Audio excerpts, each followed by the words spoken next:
Hello friends, in this ASMR video, we will be exploring the allele frequency database, which is kind of like DBSNP, but the difference is that this allele frequency database actually has more data and covers more ethnicities, more wider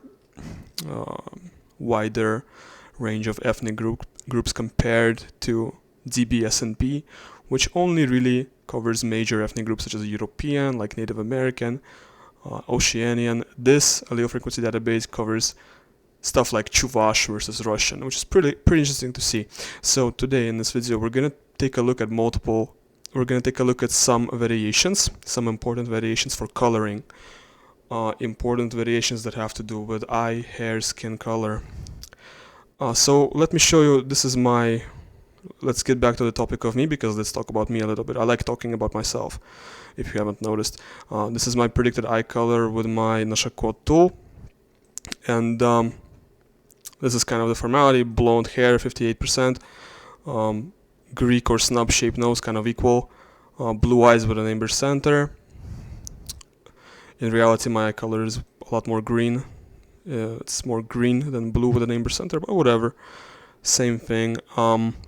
Well, when it comes to phenotype and coloring, the most important variations is this one in HERC2. This is BEH2, blue eye haplotype 2, and as you can see, I have blue eye haplotype 2. I have two light color variants here, and most Russians also have two light coloring, and we're gonna find that out. We're gonna discover this with the allele frequency database. This is BEH3. This is another variation we're going to discover. As you can see here, I only have one light color variant. Once again, these have to do with the pigmentation of eyes, hair, and skin, mostly eyes and hair. Then there is also another gene we're going to look at, another genetic variation we're going to look at, is this one in IRF4.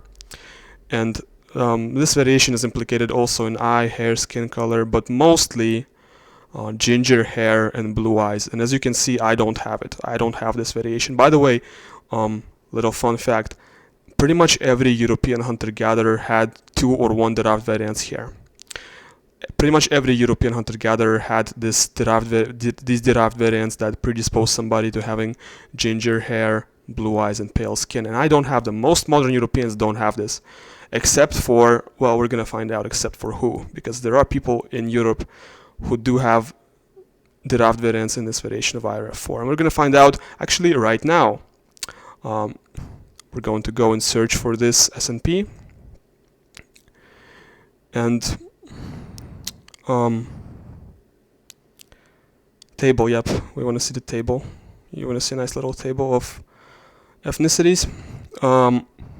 So of course Bantu speakers, they all have CC, so no derived variants. All of the Africans, East Asians, all the non-Europeans are going to have CC. So what we really want to look for is this. This is the alternative, or the T allele. And as you can see, myself, I don't have the T allele. I have CC. So I have pretty much the same genotype as do most Africans and East Asians. But let's look at Danish people. Danish people quite frequently have the T allele. Chuvash also quite frequently have the T allele. British, slightly higher than Chuvash. Basque, also pretty high frequency. Then there is Adigay, also pretty high frequency. There is Samaritans in Israel, also pretty much the same frequency. And look at that. Look at the difference between Samaritans and Palestinians. It's a huge difference. Palestinians are a lot darker, it seems, than the Samaritans. And look at Druzia. Druzia are also a lot darker than the Samaritans. Very interesting discrepancy here between Samaritans and the rest of Levant people. What about Finns? Finns don't have it. Finns don't have the derived IRF4 mutation. What about, so Finns are darker actually. What about Irish? Yeah, look at the Irish. Yep, Irish, they go crazy. Look at that. So for this specific sampling size, well, it's not a good sampling size. It's 44 people. Which one is the biggest number of people? This one is the biggest number of people. So for Irish people, the ancestral allele is still more common than the derived allele. However, I would say based on these percentages, more than half of Irish people have either one or two derived alleles, which is very big. And this I will remind you this variation has to do with ginger hair and blue eyes and pale skin. Polish people don't really have it. Orcadians do have it. Polish people don't really have it. Russians, we don't really have it. Russians don't really have the variants. Although this specific sample, there is this specific sampling study, whatever, there is 11.5% frequency, pretty high frequency. Is there any like, oh, Hans don't have it. Although wait, they do. Look at that, 9% frequency. That means around 15 or 16% of Hans have either one or two derived variants in this variation, which is pretty significant. Komi, look at Komi. Wow, that's crazy. So Komi also have it. Wow, okay. Komi Ziriani also have the derived allele here in IRF4. Although this study is a little bit bigger, but in this study the number is also pretty big. It's comparable to like British people, so it's a pretty big number. Is there Komi are in Asia? Is there Udmurts? I want to see Udmurts. There's gotta be Udmurts. There is no Udmurts. What about Chuvash? There is Chuvash. Okay, so Chuvash have, well, comparable rate to like French people, I guess. What is there French? There is French. Yeah, so literally comparable rate to French. Chuvash and French kind of similar. Alright, so that's IRF4. Now we're gonna take a look at we're gonna look at something else. We're gonna look at BH2. We're gonna look at the important variation here in BH2. And this one I have two derived variants, and you can see I'm pretty white. I'm a pretty white guy. Right, go. I'm blonde and almost blue-eyed. Okay, so let's look at BH2 in a table format. This is going to be very interesting. Alright, so this is kind of the big one. This is the most important, actually, variation when it comes to the entirety of coloring. There is no other gene, there is no other genetic variation that is more significant in coloring than this. And I have GG, so you can see there is no Khoisan people with G. That just does not exist among these people. Let's get down to Basques. Okay, Basques, the A allele is a little bit more common than the G allele. However, they have the G allele at a pretty high frequency. Most British have the G allele. Wow, wait, what? Okay, British are actually a lot whiter than I imagined. I thought it would be like 0.6 or 0.70 something. British people are actually really white. Wow, that's crazy. Okay, so Chuvash are less white than the British, but Chuvash are still mostly white. You can see Chuvash have 74% frequency of the G allele. Chuvash are mostly very white as well. Danish people, well, super white. What about, I want to see Estonians. Estonians super white. Oh my, I don't want to say that, but Estonians are super white. That's crazy. What about Finnish people? Finnish people also super white. Oh wow. And who's the whitest? This is the whitest group. This is the whitest study with 198 people, the whitest group of humans in the whole world. Jews, Ashkenazi Jews also pretty white. I mean, more common. The G allele in Ashkenazi Jews is more common than the A allele, so they're also pretty white. Russians, we're also what? Russians? Really? It's that low? It's that low? That's kind of similar. That's even lower than British people. Okay, I wasn't really expecting that. Okay, Russians are less white than I imagined. I thought Russians would be more similar to like Estonians and Finns. Poles are also kind of, wow, okay.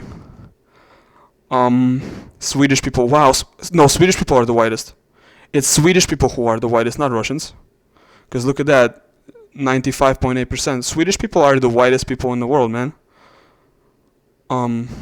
And Komi's my Bandicam recording shut down because it's longer than 10 minutes, so just heads up. Komizerians are also pretty white, look at that. Wow, Kyrgyz, no, Kyrgyz are not white. There's this meme that Kyrgyz are like blonde and blue-eyed or whatever. That's you know, as you can see here, 3% frequency of the G allele in HERC2, kind of maybe not so much blonde and blue-eyed as you think. Tajiks also very dark. Well, Baloch here are actually kind of white. Look at that, 20% frequency. That's pretty high. That's a pretty high frequency. Higher than Brahvi. Yep, higher than Brahvi. I don't really care about all these groups. I only really focus on Europeans. Okay, now let's get down to BEH3. So you see, this is where I have heterozygous genotype, or one light color variant. We're gonna look at BEH3. This is also within the HERC2 gene, but it's a different variation. Let's click on table. Alright, so as you can see, for example, for me, I have one light color variant, so that means I have one T allele and I have one C allele. So for me, I have CT. But let's look at some of these ethnicities. Chuvash are pretty white. I mean, the average Chuvash is kind of like me, one C and one T allele. Basque are quite dark. You can see Basque have 79% frequency of the C allele. Samaritans are dark here. What? Are these all Samaritans? This is the only Samaritan sample that there is. So here Samaritans don't really have BH3. It seems like they don't have this variation. Finnish people evenly split between C and T. Danish people slightly more C than T. So Danish people are a little bit darker than me. Finnish people are sort of the same as me. Galicians, those should be in Spain. So Galicians are darker than Austrians. They're darker than Chuvash. They're darker than Basques. All right. Irish are also pretty evenly split between the C and the T allele. Italians are quite dark, 81% frequency of the C allele. Orcadians are also pretty evenly split. Russians are pretty evenly split.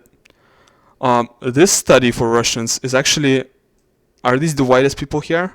Because if you look at this study for Russians, the T allele is actually more common than the C allele. So are these the whitest people? No, because these Swedes are whiter.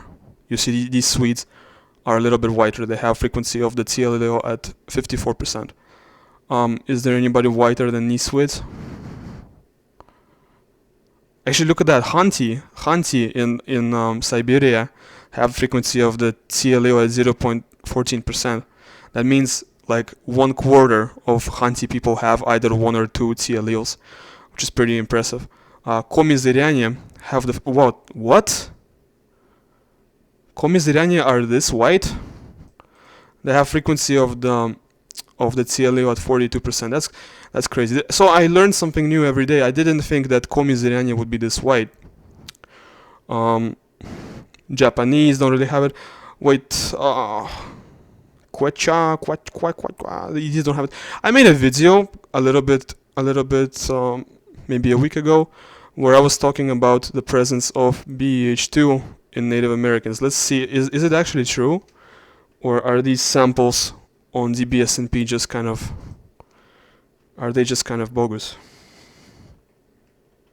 By bogus, I mean like including people who are mixed. I wonder if it's going to be different if I look at the spreadsheet here. Okay, so let's scroll down.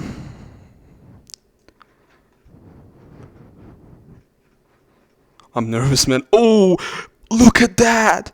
Look at that! Oh, look at that! You know what that means? Greenlander. The frequency of the G allele here is 24%. That means half of Greenlanders have one or two G alleles. Caritiana, look at that. Frequency of the G allele 30%. Peruvians, frequency of the G allele 11%. Surui, frequency of the G allele 19%. Well, these kind of don't matter. They probably like went through some kind of evolution or whatever and selected against the light color variations. you know how it is. People evolve, people change phenotype all the time. Like, you know, I'm a white guy, but if I go back, if I look at my ancestors, like in the Bronze Age, my ancestors were really dark people. If you go back even further, if you go back to like the Neolithic, my ancestors were super dark. If you go back to Paleolithic, my ancestors were pretty much, you know, brown people. But now I'm white because I went through all of this change and evolution. Colombians I think are mixed with Spanish people, so that could explain some of the high frequencies of the G allele here. But fact is, like when you look at this, you see that Native Americans, they do have the G allele. Native Americans do have BEH2, blue eye haplotype 2.